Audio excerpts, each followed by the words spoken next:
र अब हामीले थ्री सेड को बारेमा चाहिँ पढब क्या। थ्री सेड को यो चाहिँ फर्मुला हो। पहिला यो फर्मुला चाहिँ के हुन्छ म फोटो हालिदिन्छु, पोस्ट गरिदिन्छु। त्यो चाहिँ अब गरेको नगर्ने यहाँ ठ्याक्क लाएर भिडियो रोकेर चाहिँ फर्मुला स्क्रिनसट हानिनु भयो होइन। त्यो चाहिँ याद गर्ने पर्ने फर्मुला हो। अब यहाँ हेरौँ म स्क्रिनसट हाल्नु अब। ल अब यहाँ हेरौँ यन ए छ। अब यन ए भनेको कुन टर्म हो भन्दाखेरि यन ए टर्म भनेको यो गोलोपट्टिको टर्म हो, यो गोलो टर्म हो। यो यन ए मा चाहिँ के पर्छ त नि, यन ओन्ली ए पर्छ, n only A intersection B पर्छ, n only A intersection C पर्छ र n A intersection B intersection C पर्छ। यो गोलोमा हो, यो गोलोमा चाहिँ पर्ने भनेको त्यही हो। यो गोलोमा त्यसलाई भन्छ यन ए, जसलाई यन ए गोलो हो। यो यन मा पर्ने यो यो यो यो। त्यसरी नै यन बी भनेको यो गोलो, यो गोलोमा चाहिँ के पर्छ भन्दाखेरि यन बी भनेको त्यसको के हुन्छ, n only B plus N A intersection B plus n only A B intersection C plus N A intersection B intersection C हुन्छ है त। ल त्यसरी नै यन सी भनेको भयो। हेरौँ यो भनेको यन ओन्ली ए भयो, यन ओन्ली बी भयो, यन ए इन्टरसेक्सन बी भयो, यन ए इन्टरसेक्सन सी भयो, यो यन ओन्ली सी भयो, यो n only B intersection C भयो, n A intersection B intersection C भयो। यो चाहिँ n A union B union C को होल बार भयो यो term. N A intersection B भनेको, यन ए इन्टरसेक्सन बी भनेको चाहिँ कुन टर्म हो भन्दाखेरि हो यो टर्म हो। यो टर्ममा चाहिँ के पर्छ भन्दाखेरि n only A intersection B, n only A intersection B plus N A intersection B intersection C, n A intersection B intersection C. त्यसरी नै यन बी इन्टरसेक्सन सी मा चाहिँ के पर्छ, यन बी इन्टरसेक्सन सी भनेको यो बी भयो, यो सी भयो। यसको गोलो भनेको कहाँ पर्ने भयो भन्दाखेरि हो यो गोलोमा के पर्छ त, एउटा यो पर्ने भयो र यो पर्ने भयो। यदि यो पर्छ भने दुईटालाई जोड्दिनु। त्यसरी नै n B intersection A, n A intersection C मा चाहिँ के पर्छ हो यो पर्छ। अब यो दुईटा यो गोलोमा जे छ त्यसलाई जोड्दिनु।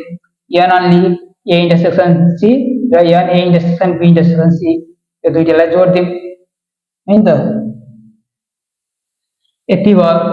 त्यसपछि n A union B, n union set के हो भन्दाखेरि चाहिँ युनियन सेट त अब n A plus N A plus N A, n A plus n B plus n C minus A intersection B, A intersection C, B intersection C plus N A intersection B intersection C plus N A union B union C को whole बार।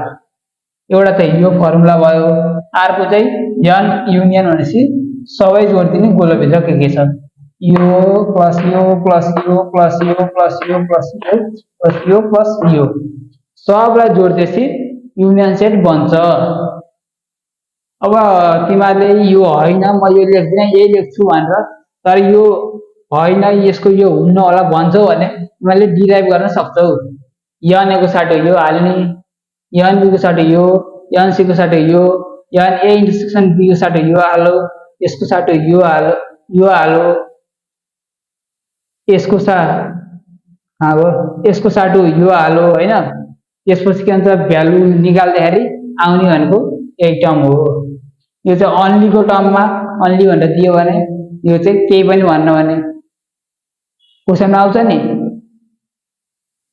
50 STUDENT student, STUDY study, MATS math भनेर only 50 STUDENT student, STUDY study math भन्नुमा त फरक छ। यो भनेको भयो यन यम, यो भनेको भयो यन ओन्ली यम। एबिसी को टर्ममा भन्छ भने यो भयो यन ए यो भनेको हो एन अन्ली ए ए यो फरक अरू फरक त केही छैन। यसरी नै क्वेसन आउँछ, क्वेसन सल्भ गर्ने। यो चाहिँ 3 सेटको भयो। 3 city set NDIAGRAM van diagram. यो 3 सेट भेन डायग्राम। यो टर्महरु चाहिँ याद राख्नुपर्छ। टर्म के हो, कहाँ हो, कस्तो हुन्छ भनेर। यदि के हुन्छ लेखेको छैन भने, यदि फोटो हाने होइन भने फेरि एकचोटि म छोडिदिन्छु, हाने हुन्छ। यो चाहिँ चाहिने कुरा हो। 3 सेट भेन डायग्राम हो, फर्मुला हो ल, फेरि गरे हुन्छ।